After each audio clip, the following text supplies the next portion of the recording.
In a serene corner of Japan, surrounded by towering pine trees and chatty crows, stands the tranquil Buddhist temple named Morinji. Long ago, the chief priest of Morinji was a venerable man.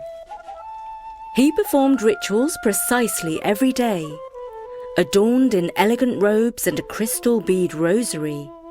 The priest had a cherished hobby, the ancient art of the tea ceremony, Chan no Yu, which brought him joy and peace.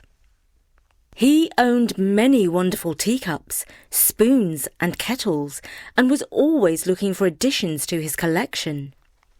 One day, when he was out for a walk, a shopkeeper greeted him with a deep bow.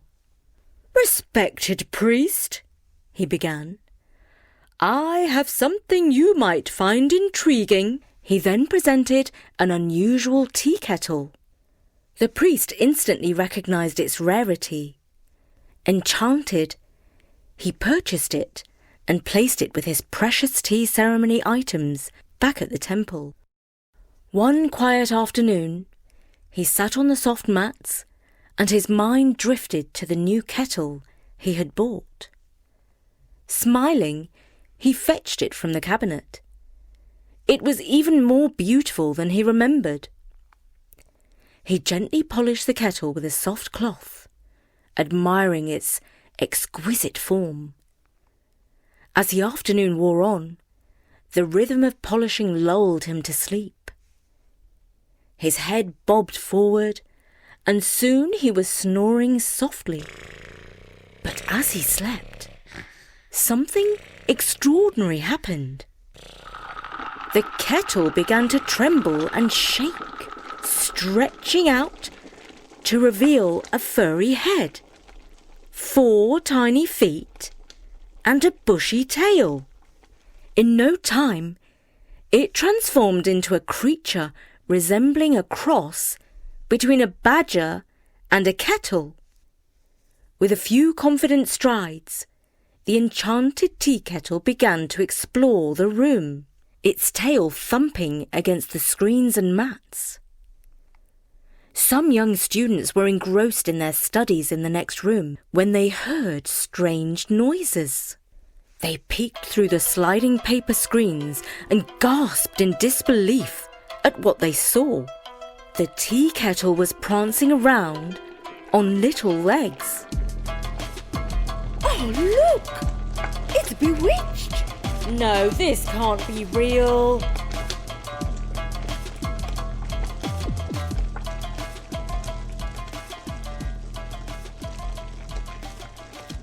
The priest, still drowsy from his nap, was jolted awake by the urgent voices of his students.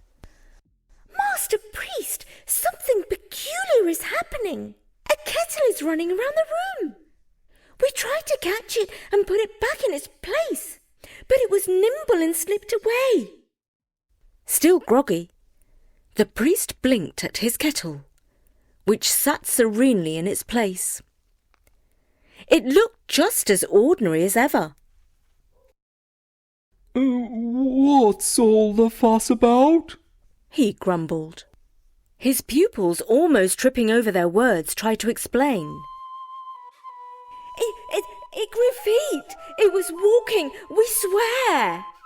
Now more alert, the priest looked back from the kettle to his students. "Walking kettle? You're pulling my leg. Kettles don't just grow feet." The students tried to protest, but the priest waved them off. "Go and get some rest. You're imagining things." Later that evening, the priest decided to try out the new kettle for making tea. But as he casually placed the kettle over the fire, it yelped. "Ow! Hot! My bottom is burning!" In a puff of surprise, it shapeshifted into a disgruntled tea badger and hopped off the flame and started to scamper around the room. Students came bolting in from every direction. They cornered the kettle, which, after giving them an embarrassed look, decided it was easier to turn back to its boring old self. The old priest, scratching his head, said, "So you weren't pulling my leg?" When the priest returned to bed, he tried unsuccessfully to sleep. His mind was positively simmering. He mumbled to himself, "An enchanted kettle. I feel trouble is brewing." The next day, a dealer named Caswiar visited the temple. Seeing an opportunity, the priest promptly sold the peculiar kettle to him for such a low price that he practically gave it away. Caswiar returned home, feeling particularly smug about his savvy purchase. He mused, "Buddha is watching over me. A little toast to my good fortune is in order."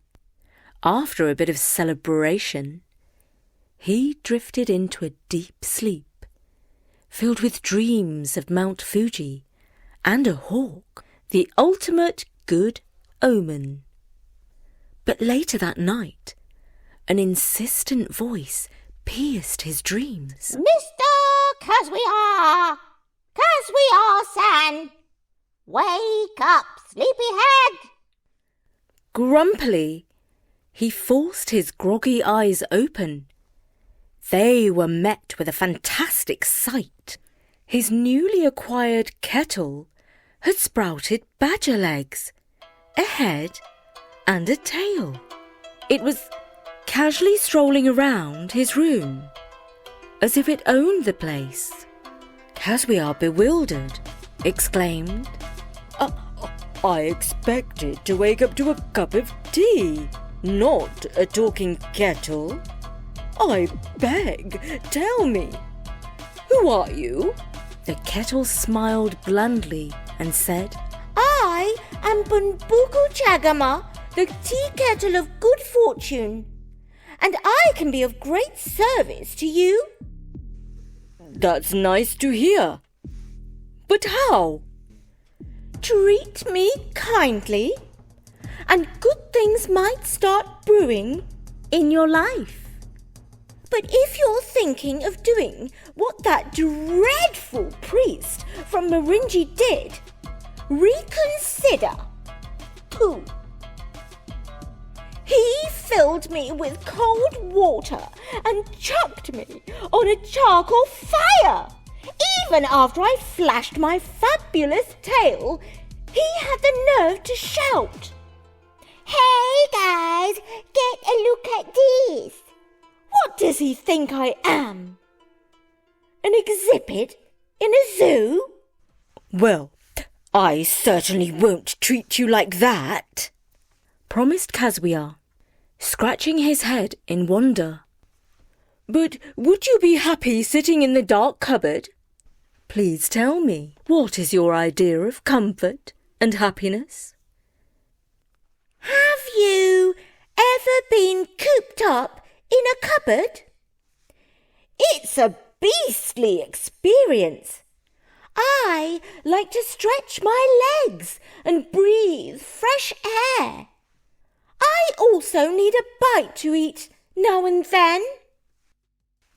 "Of course, every living being has needs and desires," said Caswiar understandingly. "So, what kind of food do you prefer?"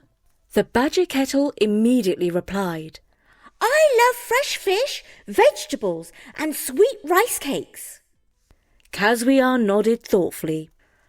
"I don't always have such nice food. Sometimes I just have a bowl of rice a day. But what I have, I shall share with you." Then I can ask for no more, said the kettle. And in return, I will help you however I can. "What is your specialty?" asked Caswiar, steeped in confusion over the talents of a living tea kettle. I am versatile. I can be an acrobat and even dance on a tightrope, the kettle proudly replied. "That is fantastic. the man said, eyes widening in disbelief. "People will be amazed to see a kettle that can dance.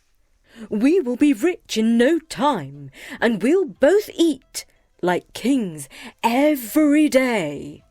Caswiar sprang into action, infused with excitement.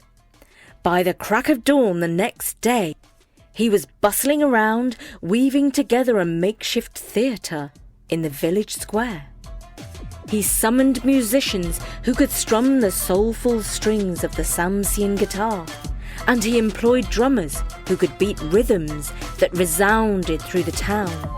Outside the theatre, a poster swirled with colours, showcasing the tea kettle dancing across the tightrope and balancing an umbrella in its paw. Once everything was set, Caswiar donned a traditional circus master costume adorned with elaborate embroidery that told tales of folklore. With a fan in hand, he hailed passers-by. "Roll up, roll up! Come on, come all! Witness a spectacle like no other. The enchanting, the bewitching, the utterly unique Mr. Bunbuku Chagamar, the tea kettle, tiptoeing, leaping and cavorting. Let your heart stir and your minds whirl in awe. Be entertained like never before. Buy tickets, come on now. They're going fast, get your tickets now." With a roll of the drums, Bunbuku took centre stage, greeted the audience and hopped onto a tightrope. He danced, twirled and even bounced on one foot. Every move was graceful and thrilling. He balanced on his nose at one point, making the audience applaud. The crowd watched in utter disbelief, quite mesmerised by the dancing tea kettle. They hadn't seen anything quite like this. A performing tea kettle? Word of this unique show spread rapidly, drawing crowds from all over. The turnout was so immense that the circus building needed extra support. Within weeks, Caswiar had amassed a fortune. After a season of sell-out shows, Caswiar gave the tea kettle a well-deserved rest.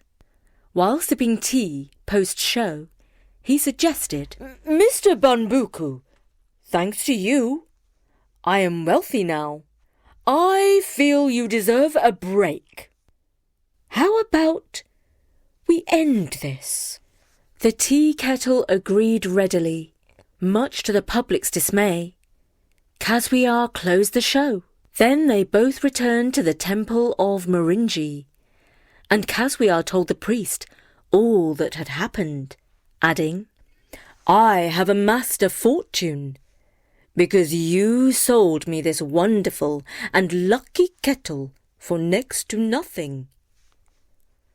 I have come to thank you and offer half of what I have made to the temple. And the kettle will stay with you if you treat it as such an important thing ought to be treated, with all respect, consideration, and kindness." The priest bowed his thanks and took the present of the money, all tied up in a box with red and white string, and Caswiar parted, promising to come as often as possible to see his faithful friend, Bunbuku Chagamar.